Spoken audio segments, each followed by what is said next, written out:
everyone, and welcome to the latest episode of Let's Cover Korea. 5 weeks of regular season in the books, and as we closed last episode, the biggest news of last week literally dropped probably like 20 minutes after we wrapped up. There were trade rumors about the hottest young player in the LCK. It was the biggest off-season move that didn't happen. It was the fact that BNK FearX kept Diable, and how that move deteriorated in what seemed like 4 days, Wolf, and then had the drama that was going on all the way until the trade happened earlier this week. Diable and Taeyun swapped teams, so it's now Nongshim Diable and BNK FearX Taeyun, and there were so many layers to how this happened, so many angles on who's at fault, who wins, who loses, why is DNS being talked about here. So that's where we start. Let's go back to the statement that BNK FearX made and the move that they made. I think we should start there. So they made a statement on April 28th, so right before all of this really started to go down. And they said he's being sent down, and then they said the reason for Diable's send down, in a follow-up message, said the organization places great importance not only on competitive performance but also on professional responsibility, attitude, and respect towards fans. And I think a lot of people are thinking about the fan meeting only, but it also mentions team members, so respect towards fans and team members. And then they said there was an incident in which he did not fulfill his commitment to attend a scheduled fan meeting, which was assumed again to be the T1 matchup that they had there at the Team 1 homestand, which obviously is a really high-profile thing where a lot of their fans had actually spent a lot of money to travel to, and their time to travel all the way out to Incheon to watch the matches there. They said, we believe that honoring commitments to fans and maintaining professionalism are values that must never be taken lightly. Regardless of a player's individual performance, alignment with the team's direction requires respect towards the organization, fans, and all individuals working together within the team environment. They said also there have been repeated instances in which internal rules and basic commitments were not properly observed. So this is outside of the team fan meeting. The organization has decided to place Diable on send-down status, as Diable is a symbolic player who developed through our youth system. For those who don't know, he was in Challengers when he was like 15 years old, turning 16, super young. Has been a part of BNK's youth Tier 2 team for a really long time before joining the LCK ultimately. They said, we fully understand this decision may be difficult for some to understand from an external perspective, which again kind of implies there's a lot going on internally that we can't even say here. But there are things going on. Nevertheless, while short-term performance is important, we believe it is also the responsibility of the organization to guide players towards becoming better professionals. We are continuing to review potential additional measures as necessary. So they're also basically already saying, like, there might even be more that we have in mind for this. And at this point, nobody knows that any trade stuff is going on. This is just like, wow, Diablo's going to Challengers. That's a little crazy. And then they said, we hope this action will serve as an opportunity for Diable to reflect and grow further as a professional player. Then they apologize to the people who didn't get to see him at the fan meeting. So this statement initially, we all saw this. This happened April 28th. So what? That was, looking this up now. Yeah, right after we recorded, because we recorded on Tuesday last week. This tweet was at 4 p.m. So it was a few hours after we recorded, but it was like right then and there. I mean, there was some drama leading up to this statement, obviously, in terms of the fan meet and stuff, but this statement dropped. And we're all like, okay, that's wild. And then shortly after this, reports start coming out that they're looking to trade him as the round ends on Friday, right? Like round one ends on Friday. So they have to lock, if they're going to trade him, they have to lock this trade up by Friday and get it approved by the LCK. So the time window here is insanely thin. Makes you wonder if they were already in talks with trading before they actually ended up making this statement or not. We don't know. But it was after this statement came out that I started hearing rumblings. Journalists were talking to me, talking about, hey, this is happening. This guy is leaving this team. We don't know where he's going. But he's in talks, or they are in talks about him. Well, that statement had come out after the show. And then I felt like I barely got to consume that statement. And then all of a sudden, the rumors started to go through. Rumor mill Wolf here was on the case and was like, hey, have you guys heard? I was like, what? And then we started reaching around, and this one, I did not hear anything. Wolf was on the lead there, and his sources were on the lead Well, there, and that was the there were exciting part to me because there were, it wasn't a direct straight to Nongshim. There was a whole wraparound, as well as the fact. I just want one couple more points here, Wolf. This happened on the heels of that T1 series, right? And there was that moment on Yunara, and I think I brought this up on the last game, where it looked like they were ahead, they were winning, they like kind of like went like 2 for 2 or 3 for 3 in a messy team fight. They were walking away with the red buff, and then he just turned around and walked into T1. I've never seen anything like that where it was like, okay, you are the Fed late game AD carry. All your support around you died.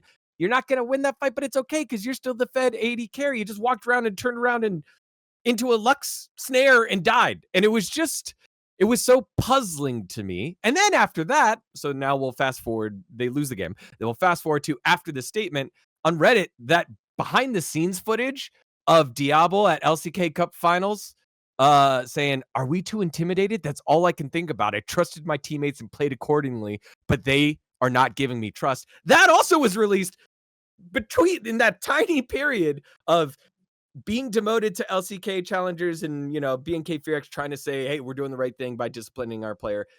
But before all the trade rumors came out, like it happened, boom, boom, boom, all very, very fast, Wolf.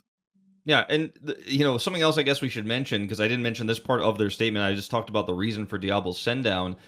They listed also after this reason for mid lane roster changes, where they basically just straight up said Diable wanted to play with Daystar, and like I say straight up, but they said in a very convoluted way. But ultimately, the end result is Diable and Daystar played together, and like it was better for them. So Diable is basically saying, I want Daystar. It looked better with Daystar. Now that Diable is gone, the underlying conditions that supported previous roster decisions have changed, is what it says. Accordingly, the organization is currently reviewing future roster direction by carefully considering both performance and team synergy.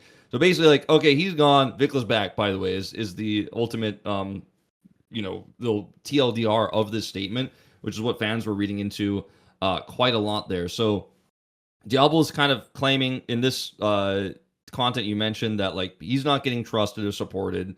Diable is not going to the fan meet, right? Vicla seemed to be benched by Diable, or at least Diable has requested that, had a huge influence in that decision. And like they say like that it looked better when Daystar was playing. It's hard to say like with what the games we saw with Daystar, how much like he and Diable played together to where that actually mattered that much for Diable as an AD carry, but maybe Diable just thought he was better and thought they had a higher chance of winning and they were doing better in scrims. We don't know. But Diable clearly was having some issues with the team, and they were clearly having disagreements internally that we don't know about. And I don't know what those ultimately were. Like, it might have been like, hey, I need you to play differently. I want you to play different champions, or I need you to stop getting upset after losses. Like maybe Diable was soft flaming his team or hard flaming his team after losses, thinking like, it was, he did everything he could, but they didn't back him up, whatever the case may be. But clearly there was in that first post, right? There was like 3 posts, the send down, the apology, and then the like mid lane roster change thing. They said like, that he wasn't respecting team members, or it implied that he wasn't respecting other team members, which could be the coaching staff. It could be like managers. It could be like the driver who drives them around. Like, we don't know, but clearly they're implying like this guy is a bit of a hassle. And so they made the decision to put him up for trade without making that decision publicly. And I think they reached out to a few teams who may have been interested. And the first team that everyone was reporting on, and like some people were posting this online, like a lot of people were saying like even Calix was involved in some complex trade, which I haven't heard about, but I saw a lot of tweets about that. So that I like to think that when a lot of people are reporting something like this, there is at least some shred of truth to it. But the one that was being discussed the most, and which came out later in a few articles after the trade, was that he was in talks with DNS and that he was going to be traded for Enosh. So Enosh is a former Bro Challengers player, but now a DNS player in Challengers who plays under Deokdam. And so basically they were going to give Enosh to BNK FearX and a lot of money to BNK FearX to ultimately get the value that Diable will provide, because obviously Enosh is not on the same caliber. and give BNK FearX money in and out, basically, so they don't have to play with Diable right now. And then Deokdam and Diable, I guess, would be sharing time. Now, this, I think, was not, if this is true, again, it was reported by a lot of people, and it was, you know, a lot of people were telling me this was what was going on behind the scenes. If it's true, then, like, okay, that's crazy, right? Like, they have 3 supports, DNS have 3 supports right now, and then they get another 80 carry for behind Deokdam to further the craziness. And so I was like, oh, this is wild. And then what came out in one of the articles, I think was written by Kenzie, is that the trade ultimately didn't go through because Diable is still a minor in Korea, and so his parents had final say, and his parents rejected the deal. That is the TLDR of what came out in that article. And then Nongshim ended up making the better offer, and they ended up going with the trade with Taeyoon, which we all know now, which is frankly a trade that I think makes more sense for everyone. It's a trade that doesn't sound crazy. It's a trade that, like, people were expecting. As soon as people were like, oh, there's going to be a trade, a lot of people instantly were like, oh, Taeyoon for Diable. Like, people, it's one of those things that clicks in your mind right away. And I know some people were like saying crazy stuff like, I guess Pays is getting traded. It's like, well, that one wasn't really. I don't think that. No, one it was card. aiming. People were saying aiming was getting Aiming traded. also, yeah, that's true. And that I'm was like, that was one that came around. I think that's just more of a dislike of aiming, because aiming has played well. He has played well this year for KT, and I don't feel bad for aiming. I mean, because he's had his own controversies, but from a gameplay perspective, he is what KT needed. He is what KT needed. It wasn't what DPlus needed, but he is what KT needed. And so just to hear those rumors going around wasn't great. For me, I think initially, when you look at it on paper, you're like, wow, this is a steal. Nongshim now have their 80 carry whispering support in Lahens, getting the most mechanically crazy 80 carry that we've seen in a while. Put his ass on a leash, you're going to win. But the more I thought of, and you're trading away Taeyoon, who is shrunk in some of these big moments. And so you're like, okay, cool. Like, if you want to beat T1, Gen.G, Hanwha, you need to be KT. You need to be there in those big moments. And that's what Nongshim has lacked over the last 2 years. That's why they're like cusp of legend rise. They're like the bar of if you're good, not are you great. And you're now getting one of the greatest prospects that the league has. So, But I just want, yeah. oh god, go ahead. I just wanted to mention something before we get too ahead of this, because Odin did deny those claims and those reports that DNS were trying to get him, or to try to get Diable and maybe potentially benching Deokdam.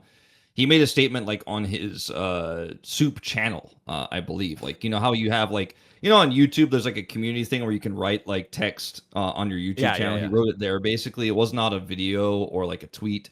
And he said, basically, the translation is like they didn't make any offers, you know, before others did, like, and they don't have any plans to bench Deokdam. And he's like, yeah, we're the last place team, but you know, I just want to make this announcement that we're not planning on benching Deokdam, and we weren't making those early offers. And it specifically says they didn't make offers first. So I don't know, like, if that even is like a full total denial, but either way, like, it says Monja in Korean, which means first. So it doesn't say they didn't do any offers. They didn't make offers first. But then he said, like, you know, I could have made a video about this, but I'm just going to post it because we're playing tomorrow. So he denies it, sort of. At least he denies that they didn't do it first. I mean, you know, the way that you could read that is that BNK FearX reached out to them, right? It could have been that. And that's how we got like the whole Enosh possibly going over to BNK FearX. It could also be a thing where coaches coach, GMs GM. You know, so a lot of organizations generally run that way. Not a lot of the times do you have like you know, in American football, they call it the czar of football, the head of football operations. Not every team runs that way. Sometimes the general manager is just as powerful, if not more so, than the head coach. And so you have that kind of symbiotic relationship. But ultimately, what else are you going to say, Wolf? Like, are you going to be like, yeah, we were listening to him, but now we got Deokdam and his 3, supports. 3, this one's too hot, one's too cold, one isn't just right either. Shit. Yeah, you know? I think for me, like, I don't know. This is something that we have discussed on the show from time to time.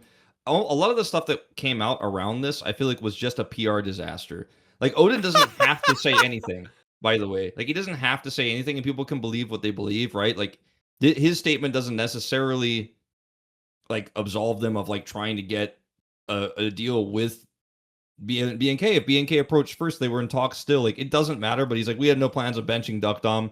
Okay, that's fine. But I don't think they didn't have to say it. That's not as like damning as what BNK's statement could have done to Diable as well, because they really threw Diable under the bus in that first statement by like saying like, okay, you didn't go to the fan meet. Also, there are other problems. Also, there are other problems. Also, please understand that you guys can't understand from an external perspective. AKA, there's a lot going on here, and like saying stuff like attitude and respect towards team members implies a lot, and it's also super vague, which just makes Diable look really bad. And I mean, frankly, like I watched after this, literally this one tweet coming out from BNK FearX. I watched people look at Diable as like this insane psychopathic, like crazy talent, like amazing player, like this guy is going places, like everyone should be like BNK fans should be lucky they have him, to like, I guess he's just not a good guy. Literally after this tweet, I went, I didn't know. I guess he's just a bad person. Like that's kind of like how fan sentiment can change so quickly based on some really vague tweet. Honestly, I mean, it has a lot of details in it, but like it's very vague. You can imply a lot from this, and I think we probably should imply a little bit from this at least. But that statement came out, and then they traded him, and I don't know, it just felt really weird. I think they could have waited until everything was said and done and been like, he's sent down. And the fans, who, by the way, who were upset he didn't go to the fan meeting, they have the right to be upset, and they could have just said, we're punishing him for that, and we're going to put him in challengers for a little while. And then they could have made a trade, and then later said something like this, or like, we wish him the best. But they basically didn't do that. And they just made the trade after kind of just, like I said, throwing him under the bus. So I didn't really like that personally, but every org has to make their own choices. Every org has to cover their bases in another way. And maybe he has been so difficult to deal with that BNK are just like fed up, and they were happy to be like, all right, well, I'm done with this. I'm putting it all out there because people need to know vaguely. Well, because they can't put it all out there. But it felt very almost inappropriate the way it was done all at once, instead of just being like, he didn't go to the fan meeting. That's not with our values. He's going to challengers, and then talk about the other stuff later if there was a trade. Like he didn't. It could have also just later said, he and our org didn't gel together. We wish him the best on Nongshim. But like they basically said he repeatedly didn't do a lot of stuff that's vague, which we don't know what it means. And it also just doesn't make sense from a general manager asset management position, right? You have a highly talented prospect. Why would you damage the trade value by putting a character flaw on him? You did that. You did that. Like, you could have just benched him and then be like, oh, okay, like, maybe that was a thing. But then they went like so far deep into it. Like, and then are like, hey, do you want to trade for my thing that's actually like a little damaged? Like, that doesn't make any sense. So it was very, very weird. What I think they were thinking here, Wolf, is that, oh shit, we're BNK FearX. We have bought this team, FearX. We're Bank of Busan. We bought this team, FearX, and we just made our first international. We have fans around the world now know who we are, supposedly. We need to do the right thing by our organization so that we are an organization that fans want to follow, because we are professionals, right? We are esports professionals. We're an international club, right? It's BNK FearX International Esports Club, I think, is like their patch. And I think this sounds like the thinking of an adult, like thinking of branding way too much rather than the impact of how this was done. And it's like personalities sell much easier than organization brands. And I think if you're the CEO, you might not look at Faker, but you will look at T1 as the organization and being like, "Damn, I want my team to represent that. Gen.G, I want my team to represent that." Because the players will change. But for the fans, they generally gravitate towards players. And so when you boot your biggest player like that, I think it's just a big miss. So Yeah. it must have been like, okay, it is organization that we're putting first, and fans that want to support that will support that. It's just so vague that like it's weird because the way I look at this in some ways is like it must have, because they did all of this, which I think unless it was so intense is like actually crazy to write this stuff, right? Like it's actually crazy to write all of this. Like Yeah. the reason for Diable sent out all of that, like the respect towards team members, repeated instances in which internal rules and basic commitments were not properly observed. And like that makes me feel like if I want to play devil's advocate and really support their post here, it must have been real bad. Like it must have been really bad. So much so this is basically like one of those emails you get where it's like your contract is being terminated, you're fired kind of emails. Like it's like that intense where they were just like, it's done. And like maybe that's the case. But I don't know if fans necessarily need to know that because that could be painful and hurtful to a player's career, especially someone who's super young like Diable. Let's move on from the PR elements of this though, because what ended up being really I've got good. one more angle. Oh, you got one more angle. All right. One more angle. One more PR angle is the opposite side of this trade because we didn't talk about this, and it's not a lot, but it was Taeyun who is like on the back end of the statement or back end of this trade. He made a statement, a small post that said, I don't know how this will end up being. It was sudden for me too. I thought I'm not the type to get attached, but I did grow attached. I feel sorry for my teammates, Youngjin, and fans. I guess there's a bit of unfairness that I felt, but a trade is possible. I ended up going to another team. I'm going to keep playing professionally. I'm not quitting. So when I get there, I'll do well.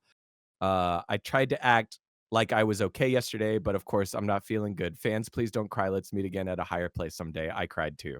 Like, so he leaned into, the fandom, but also you can understand why. You can understand why, because when you get traded, and it feels very rare to have this kind of in-season 2 starters swapping teams like that. Because usually what we have, Wolf, are like you're benched. It's like, okay, the academy guy comes up, but rarely is it starters swap teams straight up and go. And on top of the fact that, as you mentioned at the top of this segment, this was all rushed because they wanted to be able to have their players play for round 2. And this happened, like 4 days before the end of round 1? So, it was so sudden and happened there. So now and then finally, after the trade goes through, Wolf, then Diable comes out with his apology statement for BNK FearX. I'm truly sorry for greatly disappointing the fans by not attending the fan meeting on April 26th, regardless of reason. Breaking the promise to the fans who took the precious time to come see me is clearly my fault. I want to sincerely apologize to fans who were hurt by immature actions. And I want to express my gratitude to teammates who went through the hardships together. There are many events inside and outside the team, but the time that we spent together is precious to me. I think that's good. I think maybe it's a little too late for a lot of fans, but it's good to show that he did take accountability ultimately at the end. I think it's hard to write a statement apologizing for things that were vaguely said about you, to be honest. Like I do think he's in a really tough position. In terms of the fan meet, you got to apologize for that. Like that's public, everybody knows about it. He didn't show up, people were upset. That part you got to apologize about directly. About the other stuff, it's really hard to say like I apologize to my former team for potentially being disrespectful towards team members and like not doing basic commitments or internal rules that are vague and we don't know what that means. That could be like he was 5 minutes late to start the scrim block, and he has to apologize everything. We don't know. Like he has to admit to things that aren't public in order for him to apologize. So that's weird. But like I think he's in a really uncomfortable position, and I think probably Nongshim helped him out a little bit in setting that up. You have to assume, at least I hope so. In trying to at least start off with a clean new clean slate on a new roster. So after he made that statement, right, and we moved into round 2, we were like, all right, let's see how this goes. Almost every person online that I saw was like, Nongshim win, by the way. GG, sick trade. My God, is Nongshim winning on this one? Like BNK, BNK are screwed, man. I can't believe they like a lot of people. Like I mentioned, were turning coats, especially on the Korean side, towards Diable, like saying, "Oh, he's one of my favorite players, but I guess he's an asshole. Like forget him now." Like some people were like that. A lot of people were like that.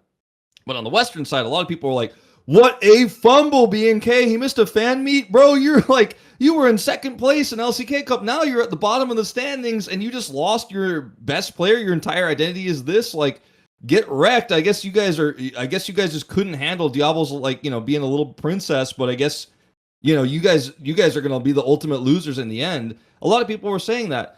My thoughts were very different because I talked to you a little bit about it. We talked about it during the LCK this week.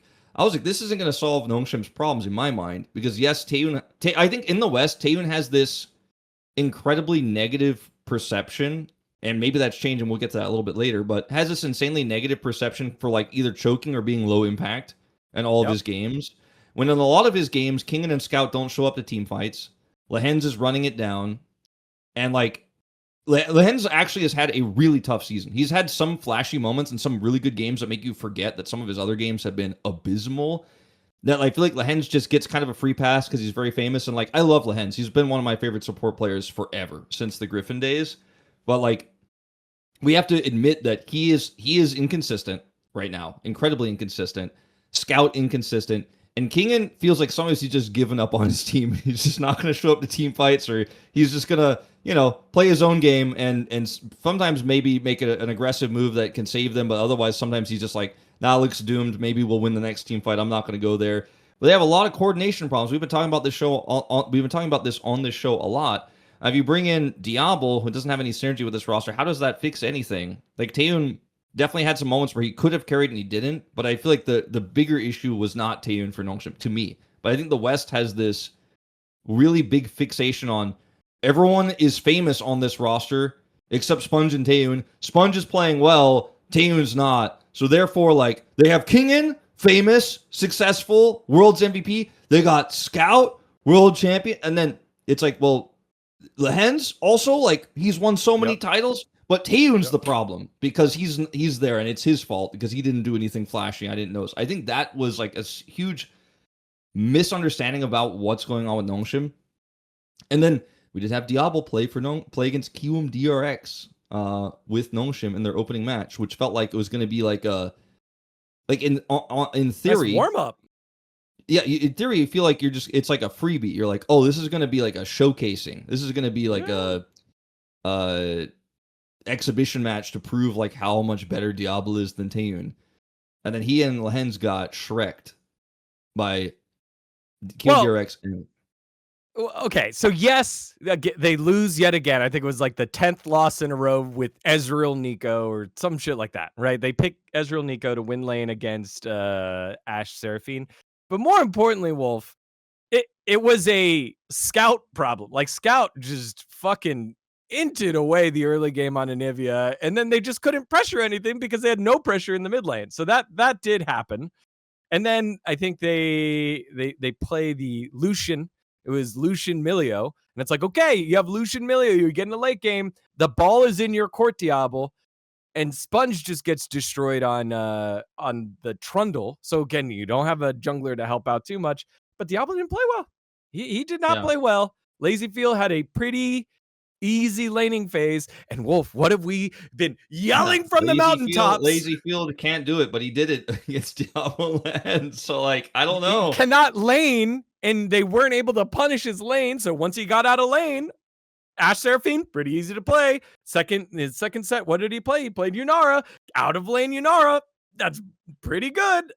And it was just so fascinating how quickly people who thought the problems could be solved by paper, by just a roster move on paper, got proved wrong.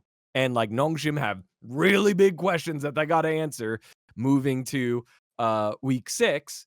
And it was a fast turnaround, Wolf. Like, to be fair, it was faster than BNK Fear X's because BNK Fear X got to play later on in the week, but it didn't look good. It didn't look Here's good. something.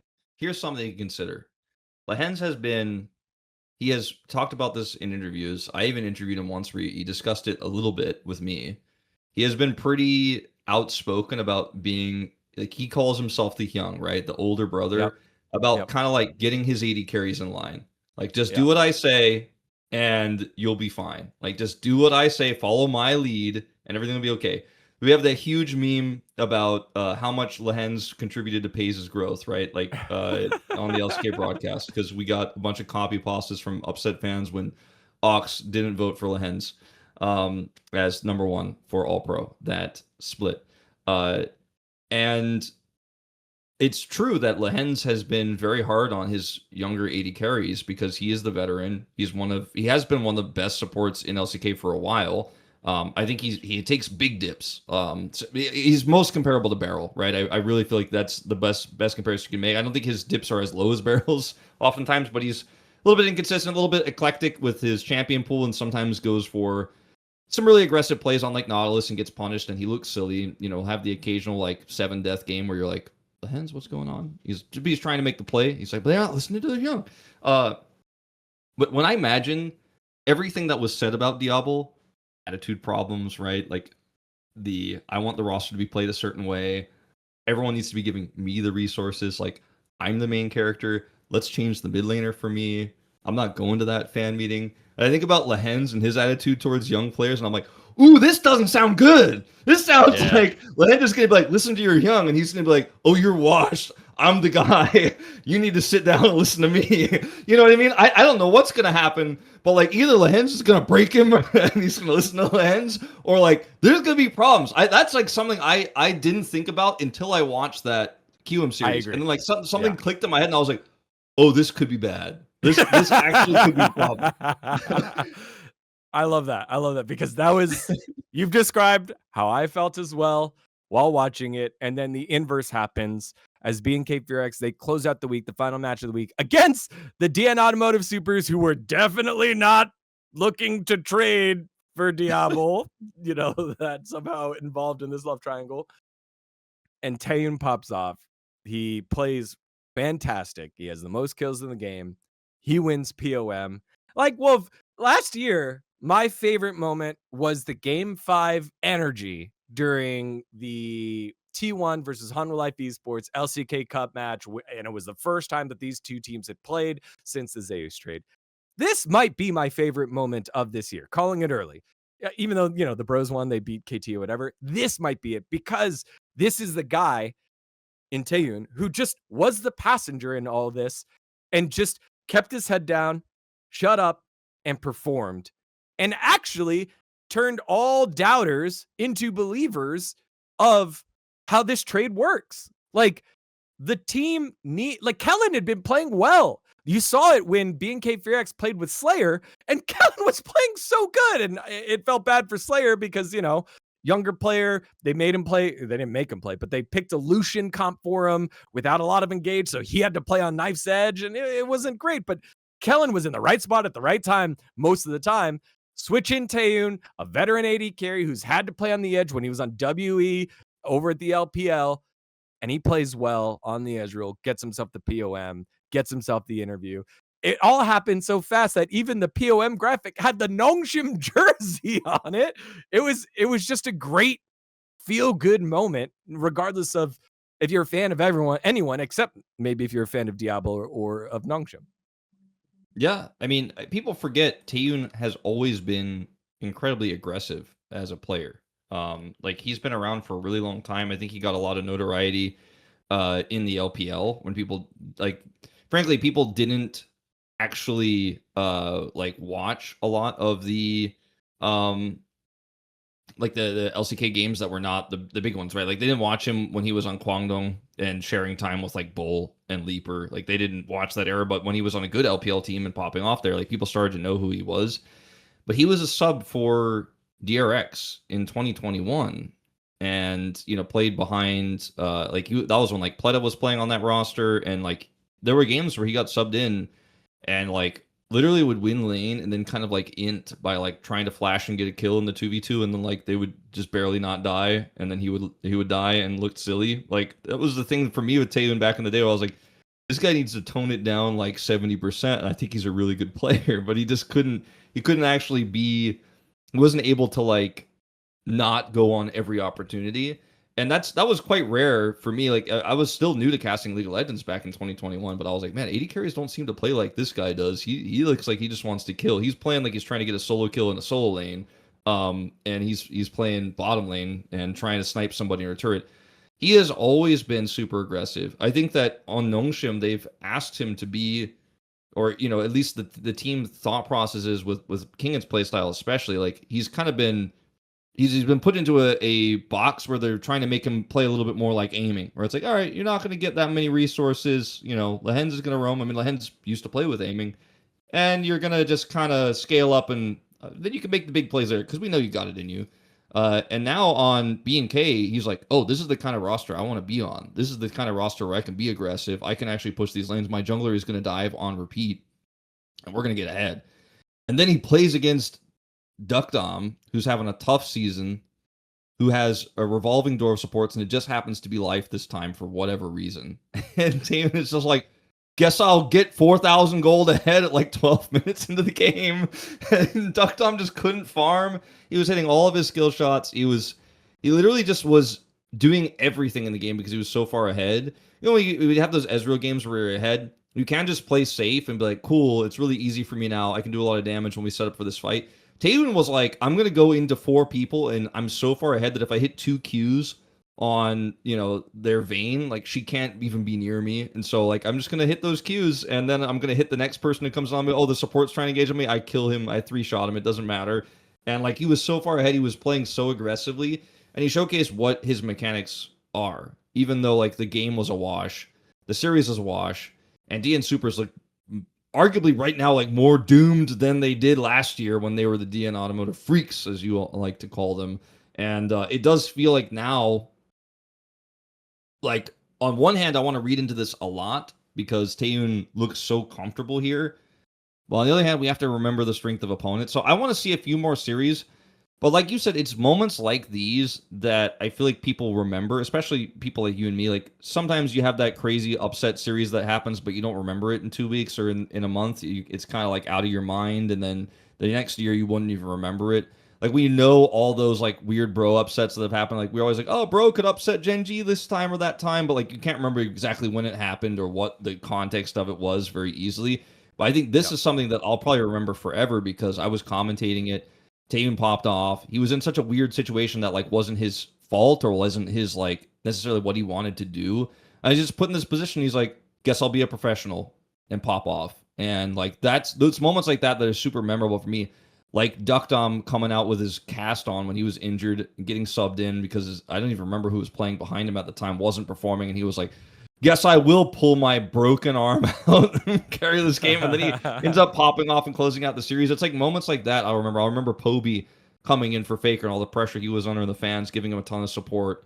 And like moments like these you don't always get in the LCK because these types of situations are so rare, like Faker being benched by injury, Deokdam having a broken arm, Taeyoon getting subbed into this new roster just somewhat randomly that he couldn't have even known a week ago that could have been his future, and his whole trajectory of his career might be changed.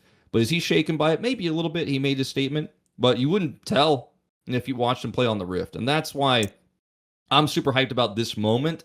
But I also don't want to overstate this like a lot of fans had. And a lot of people are like, well, I guess Kellin was the god. I'm like, yes, I think so, but like, let's see a little bit more. Yeah, and a lot of people are like, I guess Diable was the problem. I'm like, well, I don't. Let's wait and see. Like, I think we have seen literally 4 games. We don't, and 2 of each. We don't know everything. I think maybe people will change their opinions in a month.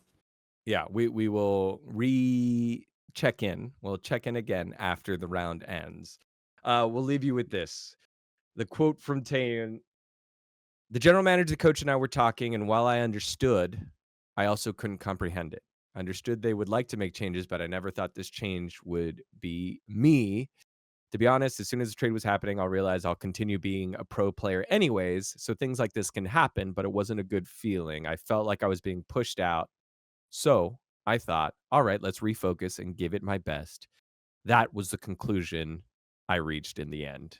And Very mature. so the trade chapter ends. The new journey with their teams begin. As the big trade of round 1 and probably of the LCK split has happened. Maybe we'll get one here, Wolf. Moving towards Legend and Rise group. Maybe right before. Not you can't even do it right before because it doesn't impact the team. But I feel like we just saw 2 of those teams on the cusp try to make changes that get them into the Legend group as we move towards round 3 and 4. But a big moment in the season. Damn. Absolutely. We went hard in the paint on this one, but I like it was a lot. It was a lot. I feel guilty that we couldn't get it last week, you know, like I feel like everyone wanted to hear. And I mean, now at least we have we covered the initial parts of this quite late. I think everyone's probably, you know, read all the news on it, but hopefully we gave you guys a little bit of background information about what we heard and our thoughts on it. And also we got to at least get the results, the first results of both matches that we wouldn't have obviously had last week. We would have been able to talk about it either way, but we kind of hit everything here, so that's why it was a huge part of this episode. I'm glad to talk about it. Let's see what happens in the future. Last little bit of news that we have to touch on, Wolf. Golly, we're touching all the spicy stuff. The ruling officially came out from LCK, right? He was under LCK investigation after the Korean tax. So punishment of tax evaders act yes was the thing that they were checking to find out if he violated it or not. There was a statement which has been translated from the Korean LoL Esports website, but also we had a internal statement we could give as well, given to us, and I'll read and paraphrase a little bit what it says because it's a little bit wordy. But ultimately, in terms of whether his issue with the tax office constitutes criminal conduct or not, it was determined that sanctions could not be imposed under the clause regarding criminal conduct in terms of the LCK rulebook about criminal conduct, as there has been no confirmed finding of a violation of the Punishment of Tax Evaders Act, nor any confirmed fact this matter led to the opening of an investigation by the Korean tax office, a criminal complaint, or criminal punishment. So TLDR about this is he never was charged, was never under investigation, was never being considered for a crime. He just didn't pay all of his taxes as the TLDR, and then he paid them. And then on the other clause, which could have been affected in the LCK rulebook about Ruler, it's the case of damage to dignity and conduct unbecoming of a player. So basically, the player is doing something that damages the reputation of the league by having inappropriate conduct. You know, like this could apply to somebody who ended up getting in a bar fight or something and, you know, making a huge scene and it goes public and goes viral. You can get punished for that. It's in the LCK rulebook. If you make the LCK look bad, but based on your individual actions, you can be punished. So the statement here says the player's actions were related to carrying out a tax-related procedure, and it could not be concluded that merely having gone through that procedure was in itself immoral or sufficient to warrant sanctions. In addition, it was confirmed that under LCK regulations, the applicable penalty period for any conduct related to this matter had clearly expired because this was from many years ago, as we've discussed on this show already. This is by no means a case of giving favorable treatment to the player or to any specific team. In fact, if the only consideration had been the league's image, it would have been easy to conclude that sanctions should be imposed. This is quite a direct statement, basically saying, if we wanted to do the easy thing because everyone's very upset, we would just do what you want and punish him. Instead, they decided to, it says, league sanctions must be based on clear rules and objectively verified facts. And that is why this decision was made. So ultimately, they had an internal investigation, which you guys know has been going on for quite some time. They had experts come in, and the TLDR is he was never considered to be a criminal. The period of which that he was being considered to have to pay these additional tax money, like the additional money he didn't pay, they said you didn't pay enough, was so long ago, and he paid it that it just doesn't make sense to give him a punishment, is the LCK's official statement. And so as a result, it is over in terms of the official ruling. It is not over in terms of fans being upset about Definitely it not. here in Korea. And it's tough to explain to you guys because obviously from you guys' perspective, you probably see some translated stuff from fans. You've heard about it, but in the West, everyone's reaction to this was kind of like, that makes sense to me. That's kind of what I thought. That's kind of what I assume. And the reaction here is a little bit different. And a lot of people feel like it's not fair. A lot of people are, comparing this ruling to Klid's ruling for some reason and saying that Yeah. Klid was less popular, less important. So he got a very severe penalty versus Ruler, and trying to equivocate the two, which I think is very strange, but that's like the one that I've seen pop up a lot recently. And then Ruler, just didn't get anything done, even though he was in their mind committing a crime. And it's very difficult for the LCK to actually make a ruling that makes the fans happy here. But I do think that what I really respect about the LCK wording here is that they were like, yeah, the easy thing would be to make you guys happy, but based on facts, unfortunately for you guys, he's clean, and that's the end of it, and that's how the rules work. And I think that if it had been done a lot faster, I would have liked it more. But ultimately, we got this ruling, which had been kind of like leaked for a while, right? A lot of people had come out and said like, he's not going to get punished. But I'm just glad at least now I don't have to think about this anymore in terms of like the ruling for us. Like we know what it is. We know that Ruler knows that he's at least not going to be benched at any point. Like Gen.G don't have to freak out and worry. A lot of people were speculating like maybe Gen.G could get in there and get Diable as a backup just in case like Ruler gets suspended. But like now it feels like Gen.G can just continue to play League of Legends without worrying about losing a player. Ruler's still going to have in the back of his mind that a lot of people are probably still like harassing him and posting online about him every day, all day. It's just, it's probably isn't going to go away for a while. But at least Gen.G can go, okay, we're playing with the roster that we are paying for, and it's okay. Let's just focus on the games. Yeah. I think the point that I wanted to hit that you already did was the Korean sentiment of it. I think it was definitely big once the statement came out. I think it's starting to cool off a little bit here, but we'll see as the season goes on. But the social responsibility that you have as a person of interest in Korea is just way higher than it is in the West. That is just culturally how it is. And so therefore any misstep is very scrutinized. And I think, yeah. Just to add to that, I think part of the reason why people don't understand this is there have been so many scandals in the past over Korean history where celebrities or people in power have gotten away with crimes because of their standing and their celebrity status. And so there's always an extra scrutiny on celebrities to make sure that they are punished fairly as if they are a normal citizen, as well as their responsibility for how they represent Korea to the rest of the world. And so like you have double the extra pressure as a person looking at this case as a Korean fan being like, well, I love the LCK. I don't want anything to be misrepresented about the LCK. I don't want the LCK to basically look like it's full of tax cheaters, especially considering Ruler has military exemption, right, and has represented Korea overseas in the Asia Games, which is an Olympic event. And they also don't want him to get away with this because he's famous, right? Or to feel like Gen.G's getting special treatment because they're famous as well. And I think sometimes that can maybe cloud judgment because you're so sure that like he just got away with it because he's famous, and you want to make sure that doesn't happen. But there have been, like I said, many cases in the past in Korea where celebrities have gotten away with things. And so it does make the scrutiny like super high.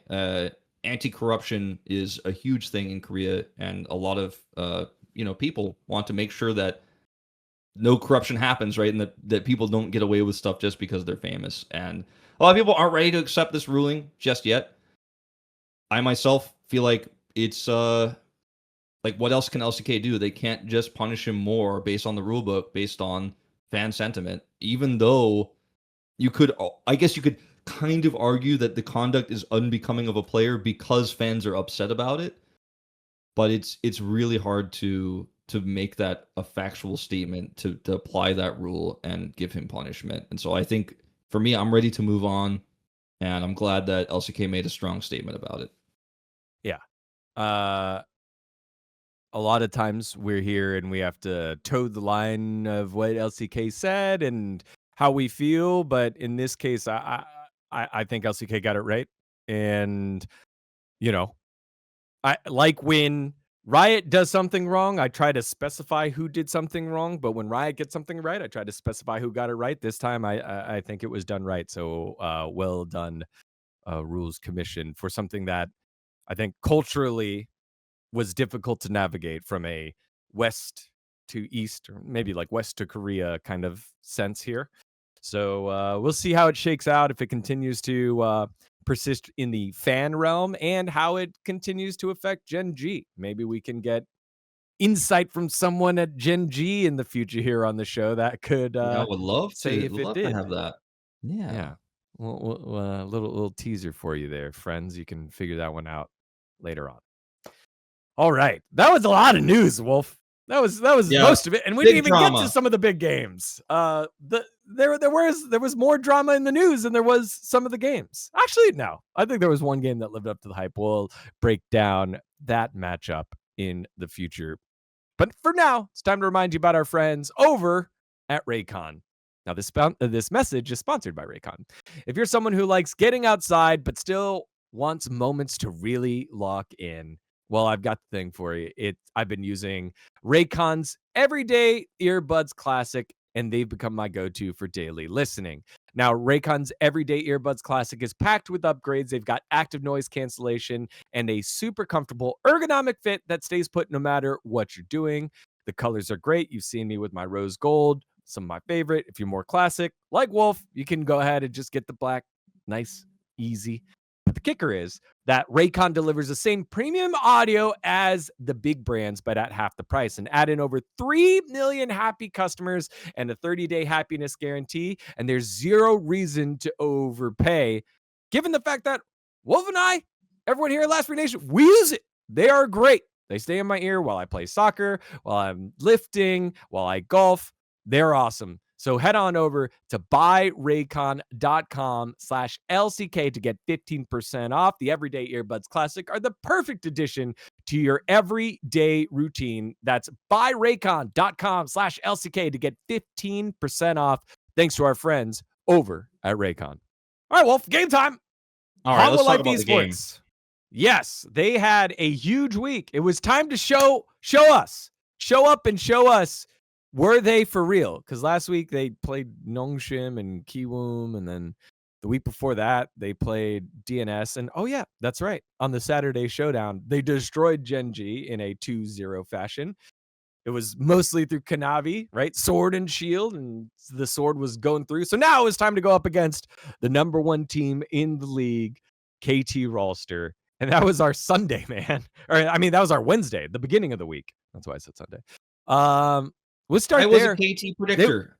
I thought they were going to do it. I thought stylistically they were going to be able to weather the storm, pick their battles correctly, and fight around those early dragons and basically just out skirmish. Not like they're not going to dive. You know, they're not going to try to play like Kanavi, and Cuz is going to play like that. I thought, okay, their dragon control is good. They're the type of team that punishes overextensions really well. And yes, I think Hanwha Life Esports, like in the past, especially at the very beginning of this year, they overextended a lot. But now it's just like laser-focused aggression. I wouldn't call it overextensions. But if KT play well around that, expect it well, and play very defensively, I thought, okay, they're going to be the shield that can break the spear, so to speak, you know, shatter it and win out that way. Like I kind of thought this was going to be a rock versus scissors situation in some ways. Yeah. I thought about it a lot. I thought about how KT plays around those early dragon fights, how well they played around those.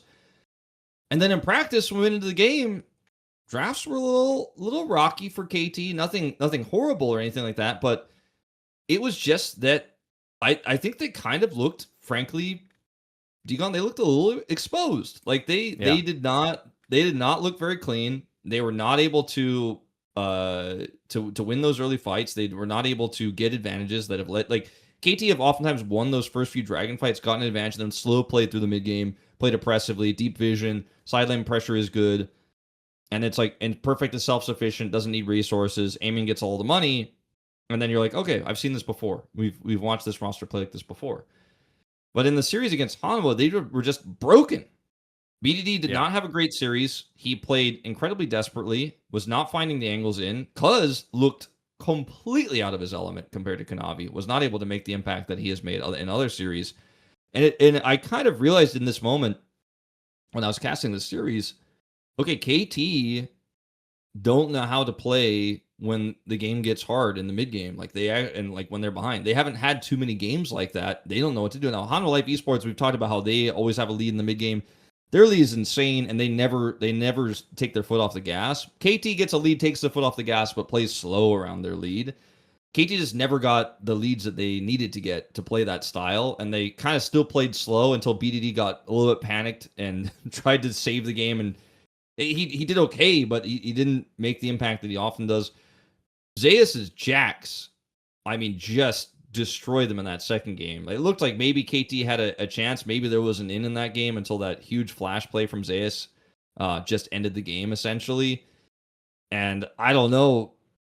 Like, not only did Hanwha look like they're clearly the better team, but KT looked like maybe this was not going to be just a one-off loss. Like, I've said it on the broadcast yesterday.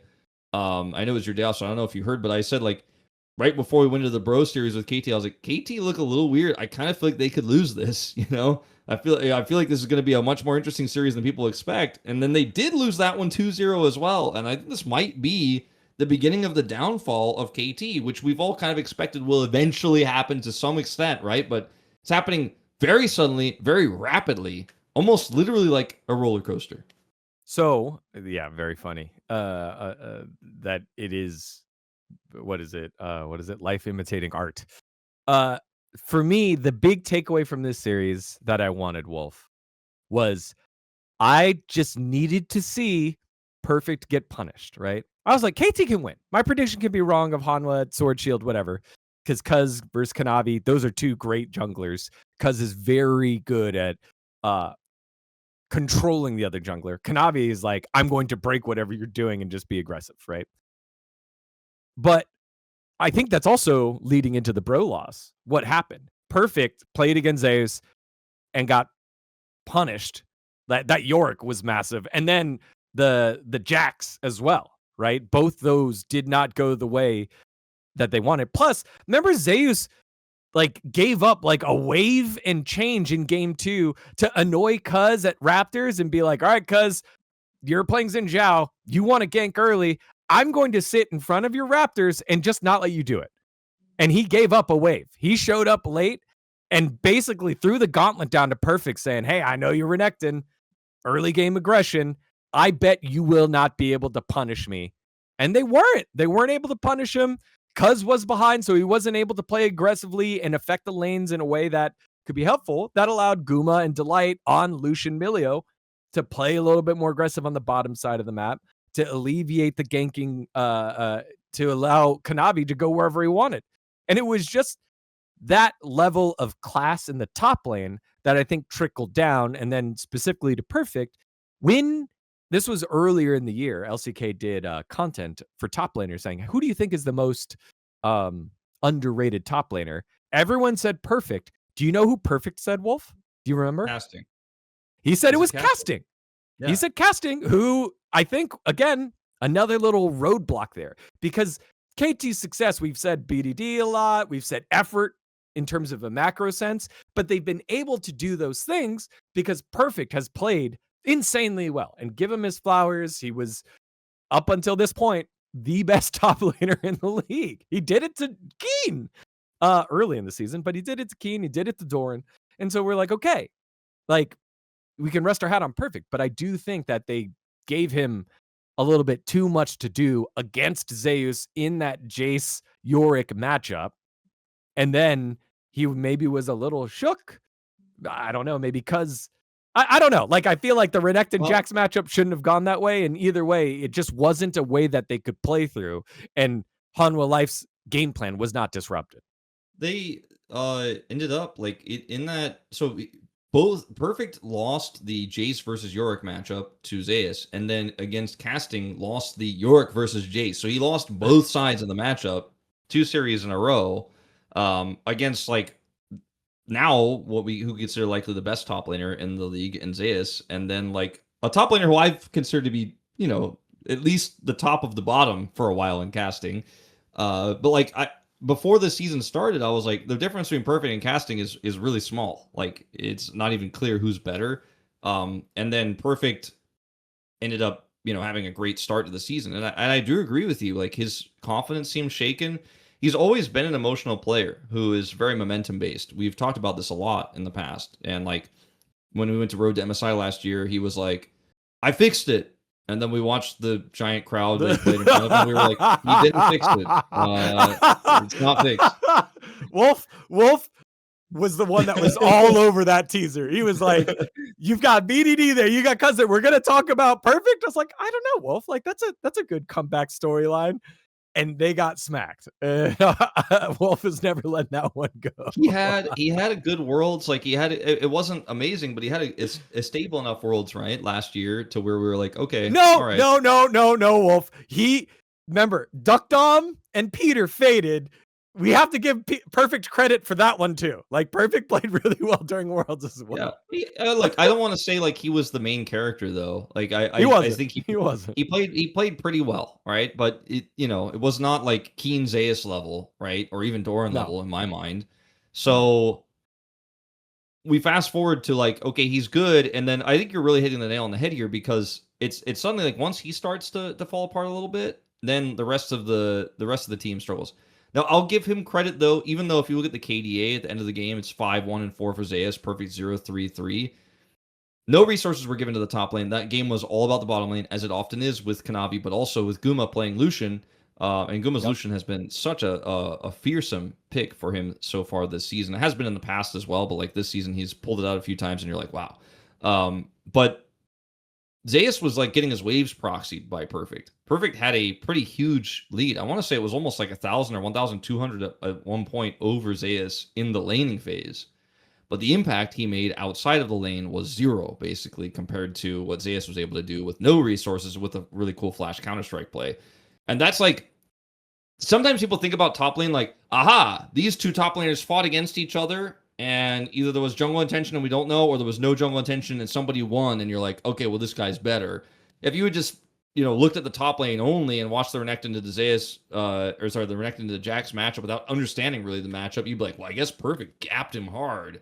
But then you watch how the team fights go, and you're like, actually, there's a little bit more to this than like just getting a strong matchup and pushing the wave early and getting like proxied minions and no jungle comes to punish you.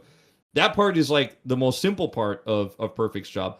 How he tries to shut down this Lucian later on and try to stop the snowball from rolling is what was really important, and he could not deliver there, whereas Zeus, like we mentioned, had some amazing plays, including that huge Counter-Strike play in KT's jungle. That was the deciding moment in that game, and unfortunately for Perfect, he did not walk away from the series with the title of best top laner in the LCK. And that was like the test we all had, right? It was the most exciting narrative for you and I, like about this series. To me, almost like more exciting than who gets first place, because first place is only temporary anyways. We're only halfway through the Road to MSI run, moving into round 2 now. But KT got bopped here. And arguably, it felt like in some ways got even more destroyed by Bro. It feels like the Bro series was even tougher for them later on.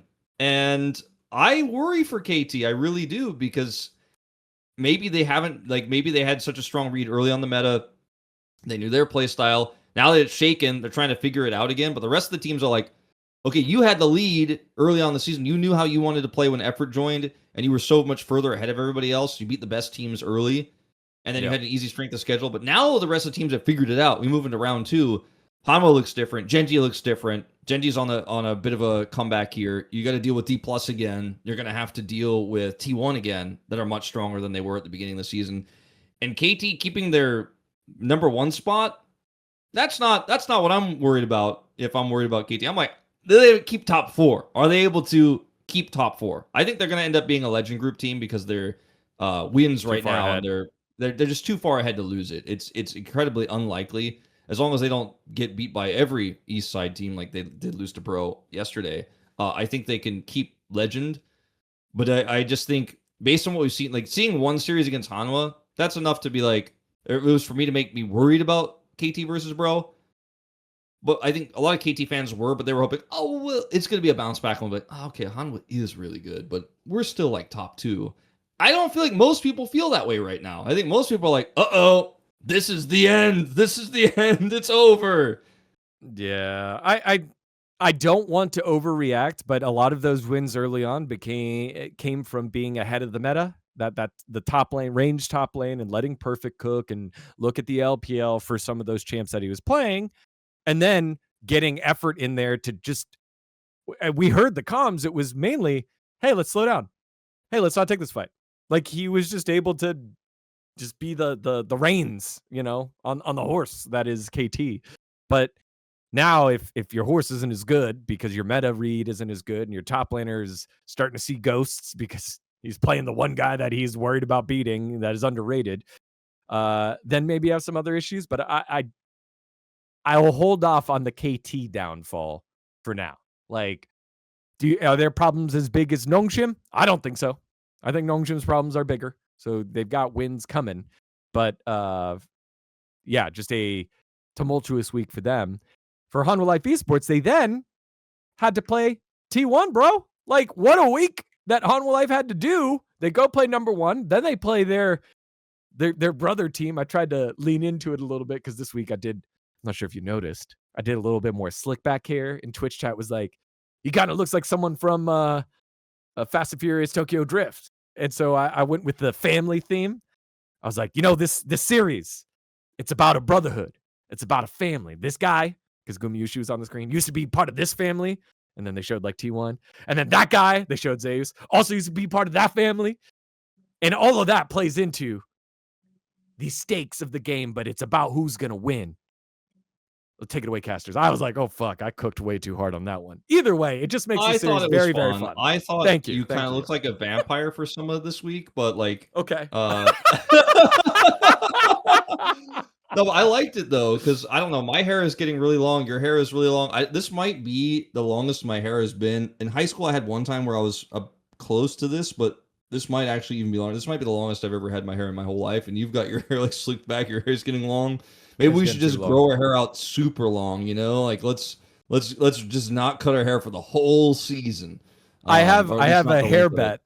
I have a hair bet for with Power Spike. If Giant X, right?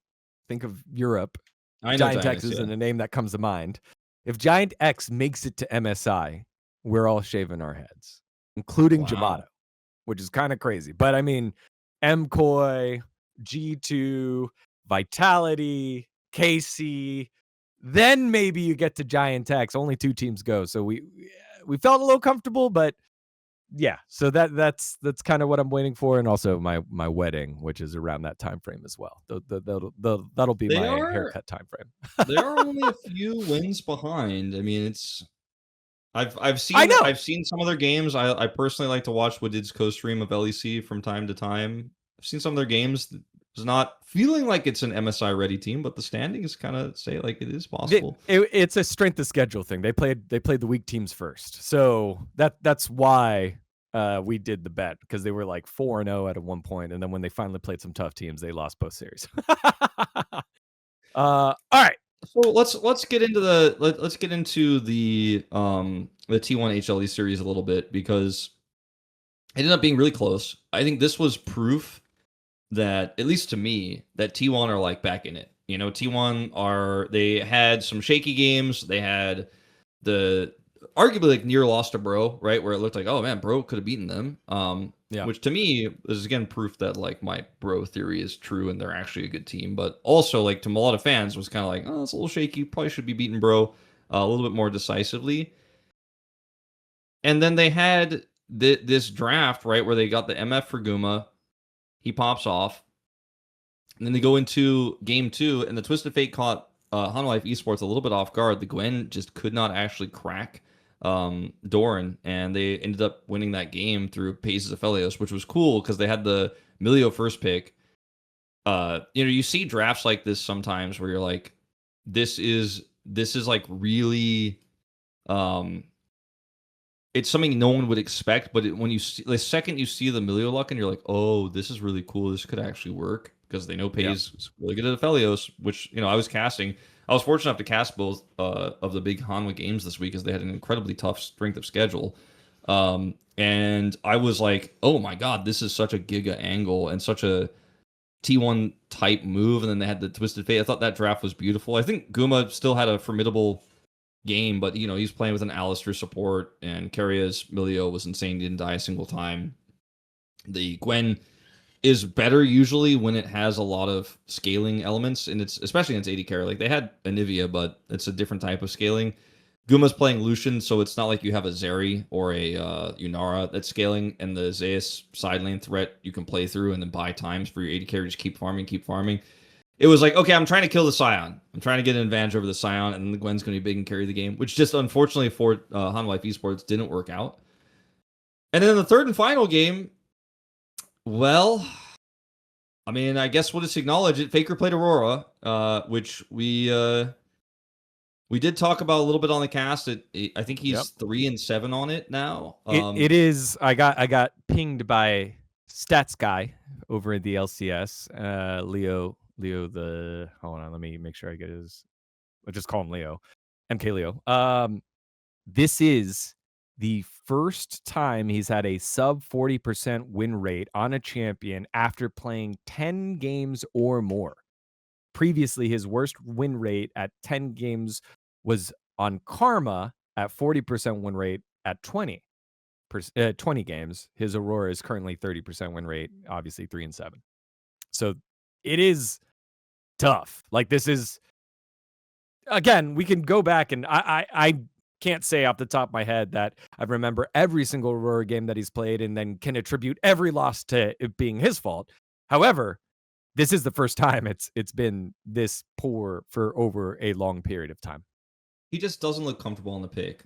Like, there are two picks to me that stand out. The Karma, I kind of feel like in the past I've been like, oh yeah, that's Faker's not great on that one, but I think a lot of those Karma drafts for T1 in the old days were like a little bit risky, a little bit sussy. I feel like they even had like one Karma game where like Carry was playing Zillion, and they were like, oh yeah, we're gonna pop off with this. Don't worry, AD carry Guma's gonna hard carry the game, and it didn't work out. Sometimes they click, but the Aurora and the Yone are the two picks for Faker where I'm like, when I watch you play this, I feel like I can see in your movement that you do not enjoy to do this. Like, this is not like what you want to be doing, but you're trying to do this for the draft because it makes sense. And when you're playing into Ahri, only a few picks really that fit the bill in terms of setting up, getting advantages. Like the Annie was obviously banned and fearlessly banned because it was played in game 1 by Faker. So you ended up having to play the Aurora there. There was a moment when I was casting this where I was like, maybe it's Gragas mid. Like, it's going to be tough, but like maybe he could sustain through the electrocute and, get to a point where he's a big threat later, because Faker's Gragas is pretty insane. He literally changed the entire meta back in, like, I want to say 2022, maybe it was 2023, where he started pulling out the Gragas mid, and then everybody in the whole world was playing Gragas mid for a few patches there. He is insane at this pick, and he's been playing it since like the very beginning. I'm talking really old days. So I thought maybe that was going to be like the tricky T1 angle where it's kind of an admission that Faker probably can't play Aurora. But also Doran's really good at Gragas, right? And then ultimately Doran played Gragas, but it did not work out. They neutralized some of the pressure early, but then he wasn't able to hit big casts when it mattered most. And the Guma Zaya Rakan in this draft, it ended up being kind of a stroke of genius. So much comfort for them on those picks, and then they ended up having the Vi for Kanavi.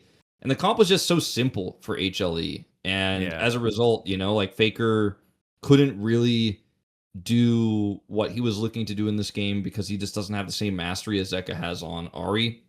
And it's weird to talk about Faker that way, and I think your stats really like hammer that point home, and that it's so rare for us to say this about Faker, right? It's like so weird, and it almost Lulu feels like mid, ribbon I'm mid, like like all the things lying that or he's pulled out. something. Yeah, it's I just feel like I'm almost like lying when I say it, but you could just like, we just know he's not good at it. Like you could see it with your eyes, you could see it with the stats, and fans are upset at the coaching staff for putting him on this pick. But I think that they kind of got trapped by Hanwha's draft. There wasn't a lot they could do with this, and even the Gragas flex to mid, I was, kind of teasing the idea of, just doesn't feel realistic. And how practiced is Faker going to be on that pick right now when he's not trying to like shape the whole meta around it, and he's just like, all right, this is a weird thing we could do to maybe get me out of this tough one. But it's not even a great matchup into the RE. But I thought maybe because he knows how to play it really well, he could do some shenanigans or something like that. But it didn't work. And Guma ended up, in this series, he played the MF, the Lucian, and then he got his hands on the Xayah in the end. The Jhin was taken away by Pays. Pays also ended up playing Aphelios, which Guma is very famous for. And then Guma just ends up getting like Giga Comfort anyways. They were the ones who banned the Caitlyn. They didn't want to deal with that. They didn't want to deal with a Pays pushing lane. Guma was just like, nope, I'm just going to play Xayah. We're going to be safe. I'm super comfortable with this. And I felt like on one side, the Hanwha Life esports roster, everyone is like, these are my best picks, by the way.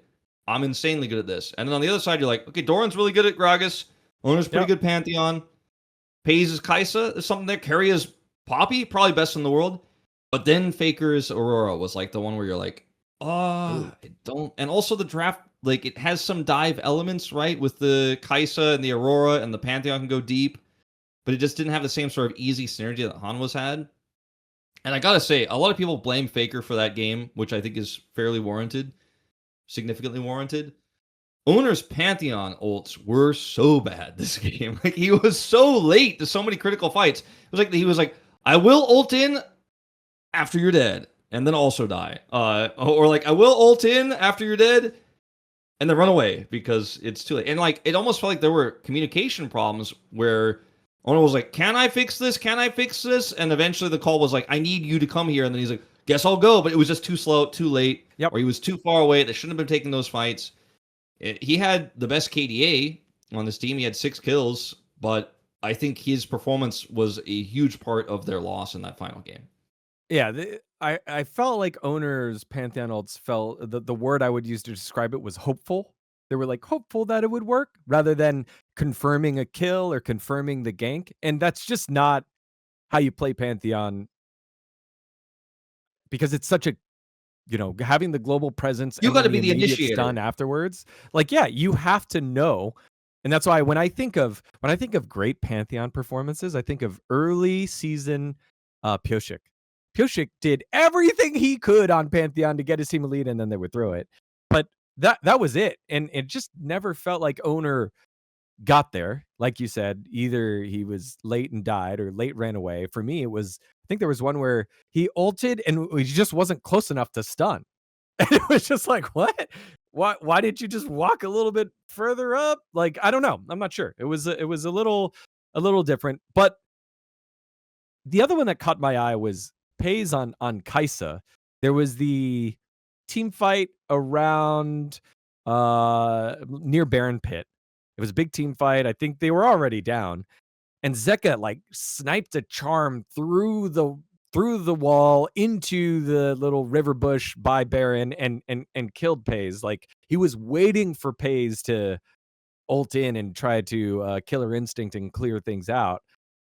And I think it just kind of boded more towards how difficult the game was for Pays when there wasn't much of a threat anywhere else, and how dialed in Zeka was and the team was to realize this is the threat. We have to start a fight elsewhere, but this is the threat. Keep an eye on him. And Zeka knew what he needed to do. Guma doing his good matadoring as well on the Xayah. It just showed like Hanwha Life are legit. They are running on all cylinders and considering all different calculations. Because in this series, that first game, Wolf, is the one that really won me over, because they were the shield in that case. T1 were making the plays around the map. Remember? Like it was Owner on Nocturne and Annie roaming around, and it was really exciting to see, one, T1 play that way, and two, Hanwha Life absorb the early pressure and wait for the right moment to catch them. And T1, I think, played a little fast. the Karma got caught on the top side, and then Faker got caught, and then Hanwha did Baron, and then Owner died, and then Doran died, and that gold swing of about, I think it was like 5,000 gold because of all that, plus the Baron, is how Hanwha found their way back in. That just showed maturity of this squad that I don't think they had earned the credit for, because it was so easy to be like, they attack. That was it. Hopefully that attack worked in the early game and they can transition it to a win. But Hanwha showed we've got layers to the game. Yeah, and I really do think this was a different look for them, and it showed a lot of extra depth that we weren't sure that this roster had. And I know I'll briefly address it. I don't want to go too deep on this. I know there's been a lot of people who are upset with how I framed Gumayusi in terms of his champion pool and how Hanwha Life Esports is utilizing him right now. But I feel like this series, he looked very different because of the way they were drafting, and he was able to play the Xayah, right? And like he obviously played the Lucian again here. And I really think that Hanwha Life Esports, in a lot of ways, have been using Guma as pure util only because of their aggressive dive style. And this is not by the way, when I say things like that, that is not a slight on Guma. And when I say that he has a narrow champion pool this season in terms of the ways they're drafting, it's not his fault. It is, again, not a slight on Guma. They have specific champs that work for the comp that they're trying to build, that he is playing. But he was still able to play the Xayah, and it looked great. And he's one of the best Xayah players in the world, if not the best Xayah player in the world, and has had great success on this pick, even in the past in metas where we rolled our eyes at the pick, being like, oh, I think the Xayah is not that great here. Guma's like, but it's my Xayah, right? I think that there's so much more. This series showed me that there's so much more than the one-dimensional playstyle that Hanwha has shown so far. And I think a lot of us were not worried, but curious about what best of fives would look like with Hanwha, because they've won so many 2-0s where they didn't have to show more of their pool. This time it went to 3. This time it was tougher. This time they had to show a little bit more expanded pools, and a little bit more flexibility, especially in game. Like game 2 was really tough, right? And they ended up losing it, but they pulled out Zeus's Gwen, right? They ended up putting Guma on the Lucian and tried to say, like, we can salvage this. The Alistair pick's going to be tough, but we can do it. And I think they played a good game, despite the fact that that draft did kind of fall apart. They got duped by the first pick Milio. They probably shouldn't have committed to the Lucian. But I think there's like so much learned in this series for Hanwha that I am now kind of a believer that even though we've been saying they only do one thing, but they do it so well that it doesn't matter, that maybe there is like so much uncovered. Like maybe we've only seen like the tip of the Hanwha iceberg, so to speak, in terms of what their playstyle might look like. I don't think we can definitively say that, but this makes me feel like I want to peek under the water. You know, I want to look down and see how deep this goes, and it makes me so excited for a round 2 where Hanwha, obviously they beat T1, but they have to go back through, and they beat KT as well. It's really tough string schedule, but they have to go back through DPlus.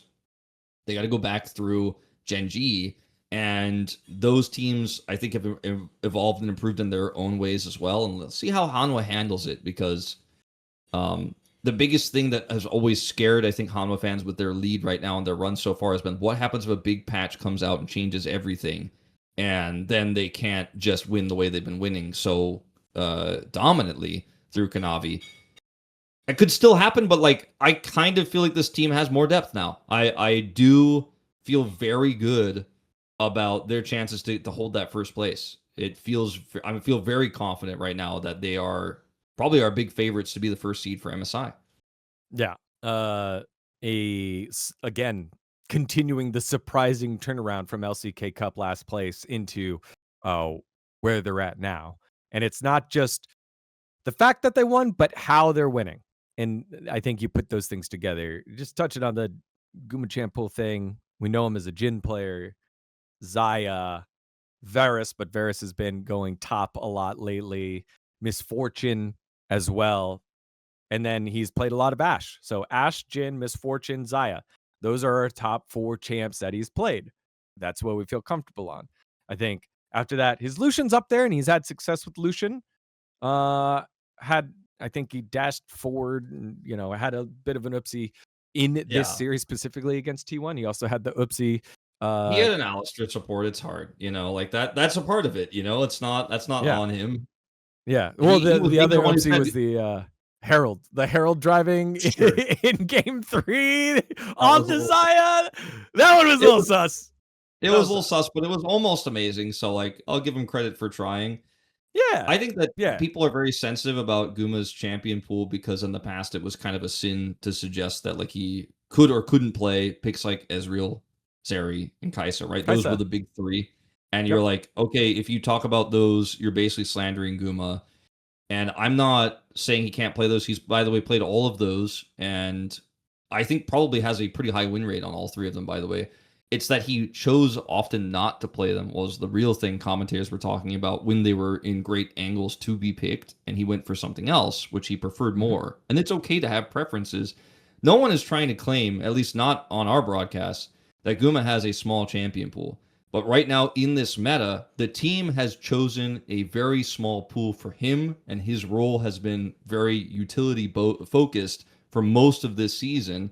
And what I'm saying about this series is that looked a little different, you know, and especially when he's pulling out the Lucian a few more times out Lucian's meta. Like, I think Keria taking the Milio pick was a cool denial, but it was also like, I ain't letting Guma get his hands on that. I know this guy. I don't want him to be able to play that. We're going to take that away and see if he still feels confident to pull it out. He did. They had the Alistair. It didn't work out. But I do want to make it very clear. No one is insinuating that Guma doesn't have a massive champion pool. He has, in my mind, been the most consistent AD carry in LCK since I joined since 2021, and no one has come close. And his champion pool is big enough, and he has mastery of picks like Xayah that, like, only he plays a lot of the time that find success, as we saw in this series. So I think I've been kind of misquoted on that, clearing the air on that a little bit. I don't want to talk about it anymore, but that's as much as I'll say about that. Okay. You can say more if you want, but I'm pretty done. Yeah. No. Mine was just Viper. That's it. But I guess Viper wasn't here for the entirety of your time since joining LCK. Yeah, I mean, for a stretch of like a longer period. Yeah, that's fair.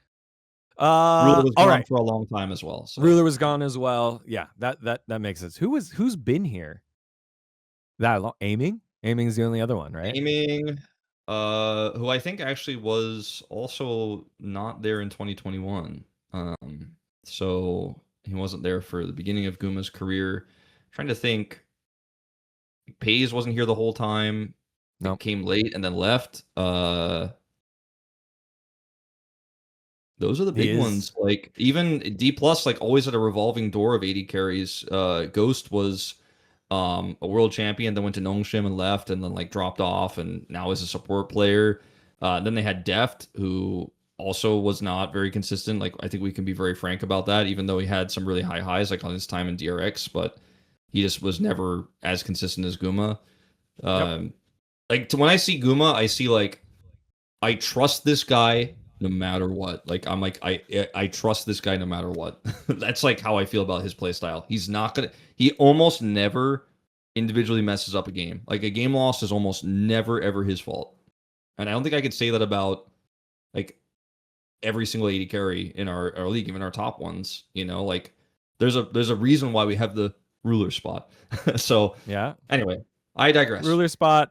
Diable's Jin during LCK Cup when he stepped up way too far forward. Yeah, like I can remember the aiming blitz crank hook. That wasn't his fault, but I mean, you know, that did happen as well for DPlus last year. Okay, all right. We're done devolving. Speaking of DPlus, they had their Saturday showdown, the return to the Northern Front against Gen.G. Accidentally wrote down BNK FearX against Gen.G. They did play each other as well. Gen.G and DPlus did have the tune-up matches. That's been a cool thing about Saturday Showdown.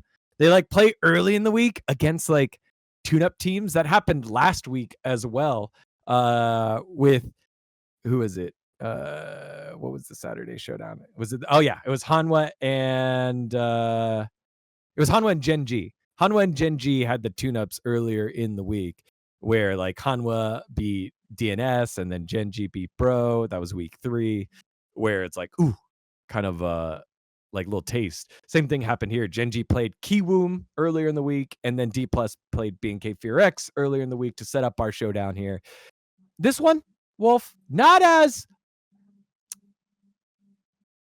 I would say action packed as a lot of other series has gone and a lot of this season has gone. This was definitely more cerebral. This was more macro and ultimately felt like two teams that were waiting for their playmakers to make the plays before they went in Showmaker and Chovy. And I think that disappointed me a little bit for at least DPlus. I wanted to see Yeah. more out of Career. I wanted to see more out of Lucid to be the one to set things up. But it felt like the fights were like, okay, time to group up. We're gonna fight. Boom, let's make it happen. And that is how those fights broke out. Ultimately went the way of Gen.G in a dominant game 3. The three like memorable things for me in this series were Showmaker's Annie getting bopped, like not having any impact at all in the first game, and Chovy just running over them, and like they could not, like their draft was fine. I love Annie Lucian. You have the setup, you have the burst follow up, you have burst into burst, and like with Lee Sin, it's a free stun all the time for him, so he's not going to miss his Q. Great synergy there. I thought the draft was fine, and like even the playing into the Caitlyn, still fine bottom lane, but Showmaker just he did not perform well. They got outplayed completely. Chovy just completely gapped him there. Second most memorable thing, and you know, it does feel like we're going game by game, but these are the things that like stood out to me the most in that series. And I was watching at home, kind of losing my mind at some of these moments. Shiu's Gnar, just destroying the Aatrox, the risky Aatrox pick that just did not pan out for Keen. The Gnar is like just absolutely shredding him. Keen, you know, is getting solo killed. It's just not a good time. Keen looked very muted. Ox mentioned on the cast that like in the past you'd see even like Comet Aatrox for matchups like this to try to offer some poke back, but it just doesn't work like that in this meta. You need the Conqueror, you need to be that bruiser, you need to be another frontline for the Ashe to work out. But I guess honorable mention in the second game is the fact that Smash and Career pulled out the Mel Pike, which is some extra depth shown by them, which I really like to see. Career has played some good Pike games in the past, but I liked how DPlus Kia confidently played this, but Shiu was really the glue that held it all together to me with his Gnar performance. And then game 3, this is like the Gen.G DPlus classic. And even in the old days when Canyon was on DPlus, it was the classic for him as well, as he pulls out some weird pick that's still relevant, but not in the forefront of the meta. In the past, it would be like Karthus all the time. It's like, oh, another DPlus Gen.G series where, you know, DPlus Canyon is playing Karthus and showing a good performance against Gen.G Peanut, you know. And this time it's the Skarner pick that he pulls out. But also Keen kind of pulling a page out of Zeus's book and bringing out the Nidalee pick into the Renekton was super cool as well. And he ended up getting a lot of advantages there. And I just thought this draft for Gen.G was super cool because the Ezreal is safe, super strong. They have the Karma winning lane down there. They also have the Sylas, which is even further empowered by Nidalee in some of those team fights. But he also has the ability to steal some great ultimates here, which empowers the composition. Even stealing the Sivir ultimate can be incredibly impactful for what Gen.G put together. And Chovy just has an incredible Sylas performance. You know, he carried that game in a lot of big ways. And it felt epic in that all 3 games kind of had these little moving parts that you could focus on, right? I think if Showmaker plays a better Annie game, maybe they win game 1 and they take a 2-0, and it's like, wow, they did it again back to back. But he didn't. They win game 2 with a really strong draft there, but they can't get their hands on what they're looking for in game 3. And Gen.G just has 2 massive of champion pools across these players. And Canyon's Skarner performance, pretty good. He's really good at this pick. Only he and Peanut were playing it when it wasn't meta, and now Peanut is gone, so Canyon is the only one left. And he is showcasing that it's still very relevant, especially in a draft like this.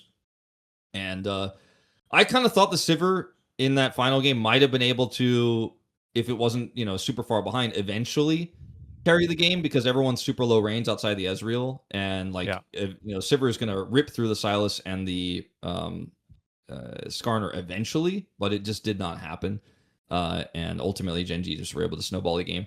I thought it was a good series, but like you said, it missed some of the punch. It missed some of the, like, it felt like DPlus didn't have, like they just weren't the better team on the day. They had a really cool game 2, and like they overperformed there arguably, and everyone hit their moment. And Shiu had a great Gnar performance, and Keen kind of struggled. But after that win, I feel like most people were like, yeah, but Gen.G win game 3. You know, we'll see. Like, that's kind of how I felt. And I think a lot of people felt that way. So it felt like even though it was a 3-game series, it didn't feel like there was a lot of tension in that final game to me. No, and just quickly on game 1, the Scion, just I hated that DPlus didn't consider that Scion could come out and just ruin the comp because it's so much burst, right? With the Annie, with the Lee Sin, with Lucian, that I was like, damn, a Scion would go super hard here, and unless they really get Shu going, like he's not going to be able to do anything to the Scion. Scion's going to show up to the fight with a massive shield and be like, what are you going to do about it? And that is what happened. Like Keen just stood in front of Smash, who was ahead and a little fed, but it just requires more than that just to kill the Scion. And then, you have the Rise that's there. You have the Caitlyn that's going to poke at range. You have Crescent Guard from Xin Zhao. I just thought it was a really good final piece there for Gen.G to put it together. And then when we get to game 3 and it's like, well, we're playing Sivir, we're going to scale to try and win. And Orianna, we're going to try to scale to win. So all of our focus is going to be on the top side of the map if you're DPlus Kia with the Pantheon and Renekton. And they're playing Nidalee, which is going to be hard to pin down, and Skarner, where if we do go in, Skarner will just pick us up and pin us against the wall. Like, it just felt like really good drafts here by Ryu in those wins to counter what the mad scientist CV Max was trying to put together here. Yeah, for sure. I think DPlus still has a lot of potential. I think they're a big threat, but this one just didn't hit. But I think it's more of a sign of Gen.G's recovery. Gen.G are looking stronger, T1 are looking stronger, and what a lot of people did foretell after KT's rise to first place was that the strong teams would figure it out. And I think that is happening. I think we are watching that happen. That's why also, teams like Nongshim, who had a great start, starting to take a bit of a dip right now, as it feels like their ceiling has been hit, and the rest of the teams like were on the floor, and now they're like not even close to their ceiling, but they're ramping up. So big win for Gen.G. I think a big bounce back was needed, and for them, they're very happy to take it.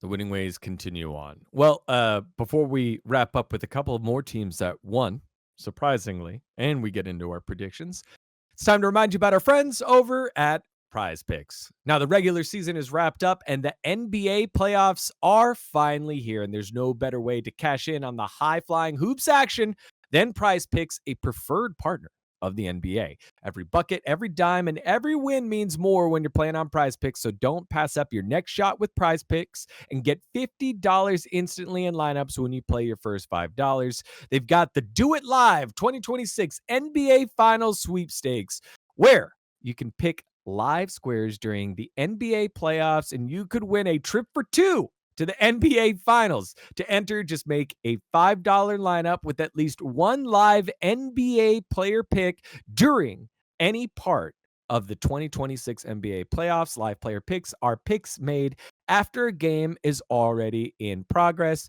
Now, getting Prize Picks is simple. You just pick more or less on 2 to 6 player stat projections. And if you get your picks right, you could cash in. Pick from all your favorite sports, anything from the NBA, baseball, hockey, UFC, soccer, college basketball, tennis, golf, esports, and more. And you can get in on the action across all 50 states, including California, Texas, Florida, and Georgia. So download the Prize Picks app today. Use code LCK to get $50 in lineups after you play your first $5 lineup. That's code LCK to get $50 in lineups after you play your first $5 lineup. Prize Picks, a preferred partner of the NBA. All right. You know who won? In the face of non-believers, including myself and Wolf, I am getting absolutely roasted from all different I'm the sections. leader now. I'm the head of the fan club. No, you're not. Shut up. Hold on. It's me. It's not him. No, it's not. Shut up. You have the jersey, Wolf. You have the jersey. I don't have one that says dGon. Mine, they just gave it to me yesterday. It says #1 fan on the back of mine. All right. It's in my bike downstairs, so I don't have it to show, but it's definitely real in mine. The artist formerly known as OK Savings Bank, which is why we refer to them to OK Bro lovingly. Now, Hanjin Brion, they delivered the first 2-0 week in a long time. Actually, Wolf, I hope you're not on my show tomorrow. Are you on my show on Wednesday? Are you pre-shower? I don't think so. Okay, this is going to be my fact of the week because I'm pretty sure whoever's on our pre-show won't Wait, watch no, I this. am actually. I actually All am. right, I'll come up with a different fucking fact of the week. God damn it. I was going to say this is their first 2-0 week since probably since Umpty's been on the roster.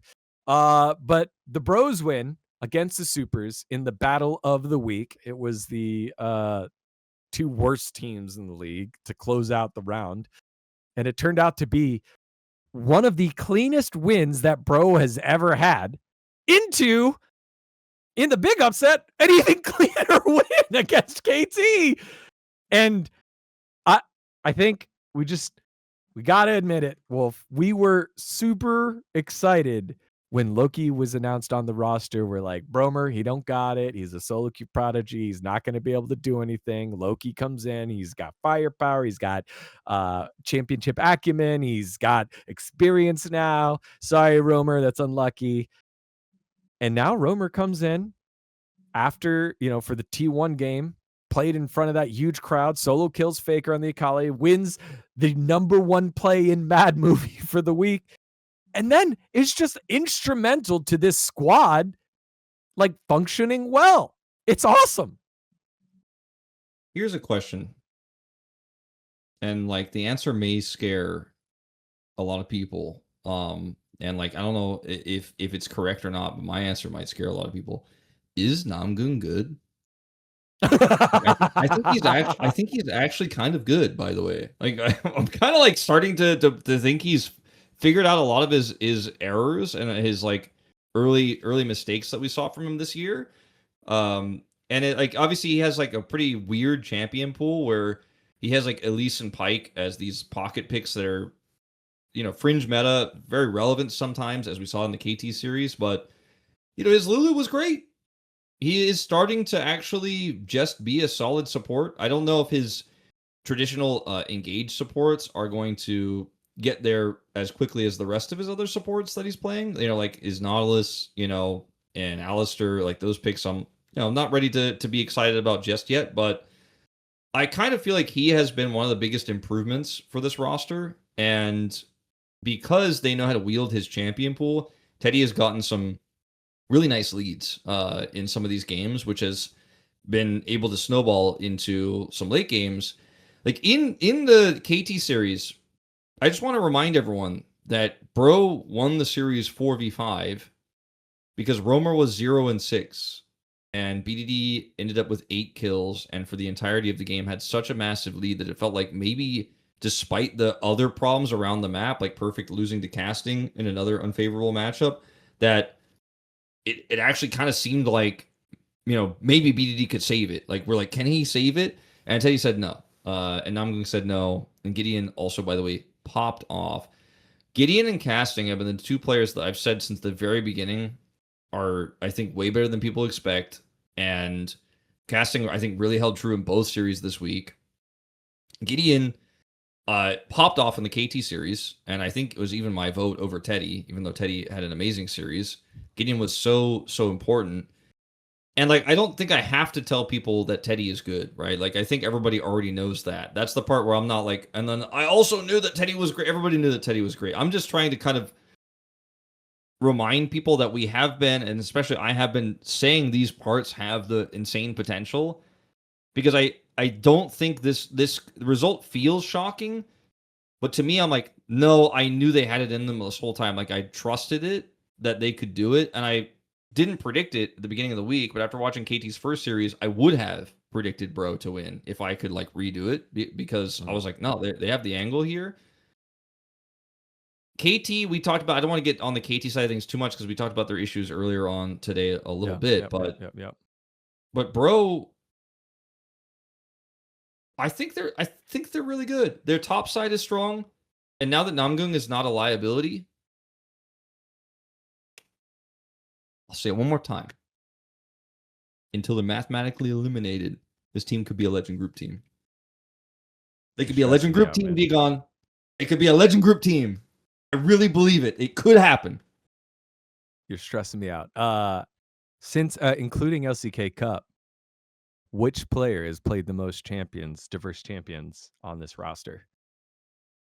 In Bro. Yeah, in Bro. Which player? I want to say Namgung. It is the Gunger. He has played 17 champions. And since the LCK started, he's played 10. So it's kind of like, all right, maybe your range is here. Maybe it's not here, is here. And it's been a lot of that Nico. And we've seen some ugly ass engages from Namgung on the Nico, but not as many lately. We've seen some good engages from lately. And so as soon as they signed Teddy, I knew this was going to be a Teddy roster, but I've learned to enjoy the Teddy roster more and more as the season has gone on. 3-4 on the Nico, 1-3 on the Lulu, 2-1 on the Elise, and 1-1 on Seraphine, 1-0 on Milio, losses on Bard, Karma, Leona, Nautilus, and Pike. So I'm not sure if he's good, but he's going in the right direction, right? Because I think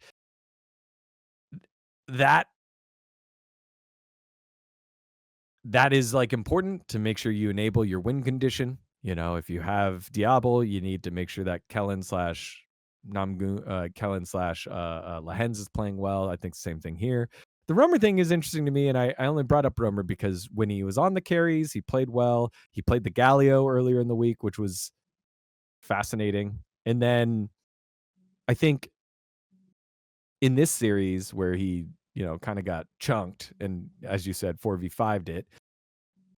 Is it vibes? Is it why would he be in over Loki? When you know that you have the potential to have those kind of games. And Loki never really had that kind of game. Loki was a little bit more, I would say, in the scout kind of realm where I was like, oh, Loki's not here in this fight. He's determined that this fight is already lost and they shouldn't have taken it, so he's pushing mid on his ear. Like, I feel like I remember Loki that a lot.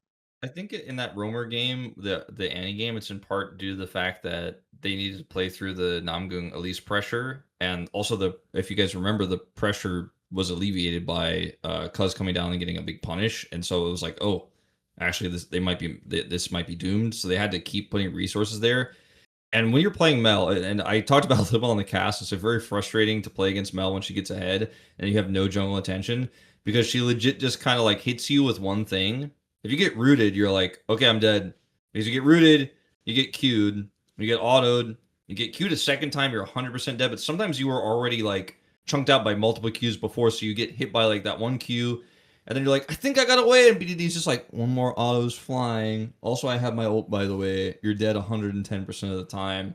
And like Roamer just didn't get any help, and then like he's just trying to desperately farm, and BDD just kills him on repeat, almost Flame Horizon in a loss. But like, that's sometimes the Mel matchup for a lot of champions, especially Annie, who can't quite reach her, just becomes one-sided. So like, yes, he got clapped, but it's a tough matchup, and he didn't get resources, and BDD still couldn't carry the game, so it's okay. But probably shouldn't lose that hard. But it is a matchup where if you mess up like once, this can happen to you. If there's an opponent on the other side at the caliber that BDD is, you're just gonna have a rough time. But they couldn't translate it though into BDD being able to get the poke war to win, because Teddy was out poking him and the whole team the whole time, and so he couldn't actually do the damage. I think Bro have a higher ceiling than they've hit this whole year, and even I think they didn't hit it in this series. So I'm going to be optimistic, dGon. That's my final say. All right. Optimism always welcomed before the Brinsanity hits. Also, in case you missed it on the broadcast, go find Game 2 of the first series against the Supers, and Wolf just lost his mind and was like, you know what, I'm going to push this one out here. Brett's Brucken Bro. And that was probably the funniest moment of the broadcast so far. And we've had many funny moments, but Wolf, you lost your mind, man, and that was awesome. I don't know. I just decided it was not bad words technically, and it sounded fun. And I technically, should you're have right. brought it back. I should have brought it back into KT series, but maybe it was just a one-off thing. No, it was in the post match thread. You've created a new broism. Like you're going down in bro lore. Excellent. It's me. I'm the new bro fan leader. It's not dGon anymore. I hate this. Is this what All right, Chronos let's go don't like? Preds. Let's go Preds. Let's do it. It's All right. time. It's a tough week to Pred. Yeah. I'm just kidding. It's not. Is it not? It's I not. don't know. It's not. Gen.G, Nongshim, Hanwha, DNS. All right, that one's easy. Yeah, I'm gonna write these down because I'm trying to keep these consistent. I've done a good job so far this season of keeping them consistent between shows. All right, so Gen.G, Hanwha for day one. Easy. Easy. Day two. DPlus, first of all. I'm DPlus going DPlus versus right KT, away. bro BNK. Really? You're off the roller coaster? Yes, I'm off the roller coaster. I think KT is on the roller coaster hard. They're feeling that centripetal force at the moment. Bro BNK is a little tougher with Taeyun having that's the the hardest game of the week. I think I wouldn't be shocked with either result, to be honest with you. You know? Yep. Both make sense. I kind of feel like one of the things that I didn't learn from the big BNK win over DNS last week was what Vicla's current form is. He didn't look great, but he was just not important because Taeyun was so big both games. It just didn't matter. Because I think if I'm going to vote BNK, it has to be on the trust that Vicla's going to do some really big work. And I think I want to go Bro here. I think I just want to trust that Clear has not been as dominant as of late. They had a pretty good Gnar game. And Vicla's too much of a question mark for me right now, whereas Gideon feels stronger than Raptor at the moment. Taeyun beat Deokdam with his third support. And yes, he popped off and he played really well. It was a great feel-good story we talked about earlier on in this show. But now you're facing the number one again with his number one. It's Petty and Namgoong right now. Like I'm more concerned about the matchup between Kellin and Namgoong, where Namgoong could just get clapped. BNK did beat Bro in round 1, right? I actually don't even remember. No, dude. That was their one win. That was the one that I stopped and visited, remember? And I was on camera and all that stuff. That was the win. Okay, well, yeah, I'm locking in Bro then. They did it already. And they're looking better now. I'm locking Bro. Yeah. I'm KT Bro here. Brett's Brucking Bro. Brett's Brucking Bro. I think we wanted it to be Brocking so that we wouldn't get in trouble, but whatever. T1 DNS Kiwoom Gen.G. Yeah, T1 and Gen.G. That's a pretty good lock. Yeah, T1 Gen.G is pretty safe. KT BNK Nongshim Bro. I think okay, it's interesting that like I would predict Bro to beat BNK, but Bro beat KT, and then be like, yeah, I think KT is gonna win, even though I said it was gonna be close between Bro and BNK. That Bro just beat KT. But I think at this point, KT will have salvaged a lot of the issues. You have to hope if KT lose this one, it's just like they're about to go like from 8-0 to 8-8. They're fine. They're fine, Wolf. They're fine. Plus, I don't think Clear is gonna punish Perfect. Like I just look at that top lane matchup. I look at Cuz and Raptor. Raptor's having a rougher season than earning my 13 all-pro vote. But yeah, I think KT's I'm fine. locking it in. KT Bro. I think Bro beat Nongshim also. Yeah. I'm worried about Nongshim specifically in the top lane. I think Casting could struggle against a powerful win lane opponent like Kingen. But yeah, got to go with the bros here. I'm gonna throw like my whole Preds lead, I swear, this week. Like everything I worked so hard for in round 1 to be Chronicler, to be Malhouse, to wear the crown. I'm like tossing it out. Or I'm just going to be still incredibly right and everything will be fine. But I feel like a little bit less confident than I did with some of my more controversial picks earlier in the season. Like no DPlus upsets versus here. T1. Oh yeah, T1 DPlus, and then Kiwoom versus Hanwha in the final home front match. T1 DPlus is a little tricky. It's a little tricky. I trust Keria. DPlus did beat them. They did beat them 2-1. It was different back then, though. Back then, it looked like T1 just didn't have any plan as to how they were trying to play the game. And now, yes, they did get caught off guard by HLD, the best team in the LCK, but still brought them to 3 with a cool Twisted Fate draft and the Milio pick for Keria. It's like Smash versus his old team. It's a fun storyline. Shiu versus Doran. I could see this one going either way. Tough week for DK as well. I'm gonna go T1. I think this time they'll get DPlus's number on this one. After watching the series against Gen.G for DPlus, they felt a little bit deflated for me, whereas T1 looked a little bit reinvigorated, even in a loss. So yeah.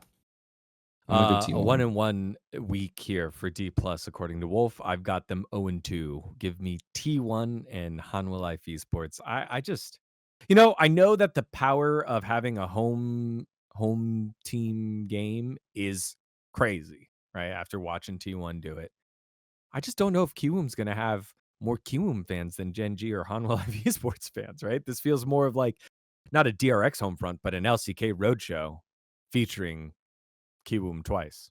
That's what it feels like to me.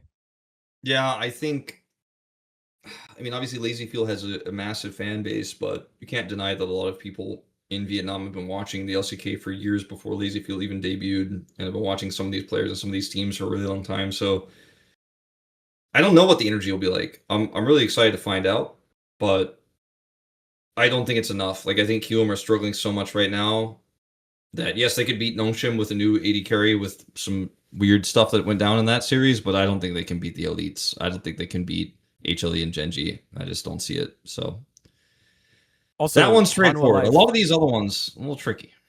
Hanwha Life have done their fan meet in Vietnam for the last 2 years, in 2024 and in 2025. So, like, I feel like the Hanwha's going to be the home team anyways.